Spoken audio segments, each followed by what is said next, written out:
So just focusing on this ethical element, I know you've talked about previously the how permaculture relates to spirituality, and I think earlier this year was it, I think you did a video for Cambridge Muslim College Yeah, about yeah, I did. stewarding the earth.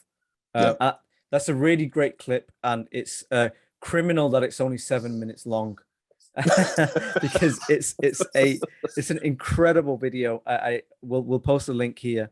Can you talk for those who haven't seen it? Can you talk a little bit about what this means, stewarding the earth, and how it relates to what you do? Yeah, so when I was when CMC had had contacted me about doing the videos, they said they had this theme of sowing a seed for Ramadan last year, and that they had a number of topics that they wanted to they wanted to address and explore underneath underneath the auspices of that particular theme. And I remember one of the quotes that um,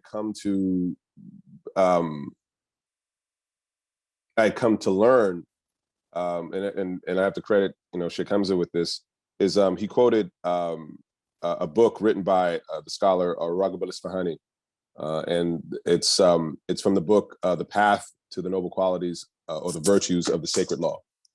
And in that book, he talks about what he understands to be the sort of the purposes for human existence. And this kind of gets back to what I was saying before about my wanting to get a better understanding as to why I'm here, right? Like what am I supposed to be doing? And so Raghib al-Isfahani mentions three purposes for human existence in the book, and the first one he mentions is for the cultivation or the betterment of earth, right? And then the second one he mentions is worship. And again, one needs to qualify what is meant by worship, because it doesn't only mean it doesn't only encompass the ritual forms of worship. That ultimately worship is also it's something that we do that serves a greater purpose, right? It's not just about these acts.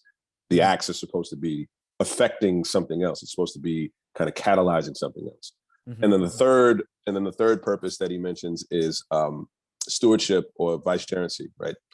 And stewarding something, if you look up the definition, to steward something means that you are taking care of something on behalf of someone else, right? And the someone else is the owner, typically, right? And the way in which you perform this stewarding task speaks to something about what the quality of your character, right, and who you are, right? And so he mentions immediately after the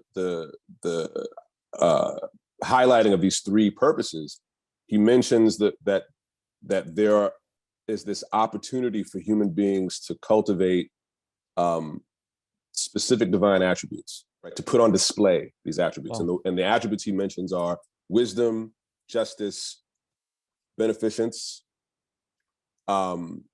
forbearance, and graciousness. And that the human being's ability to cultivate these qualities and put them on display grants them the opportunity to gain paradise and ultimately proximity to God.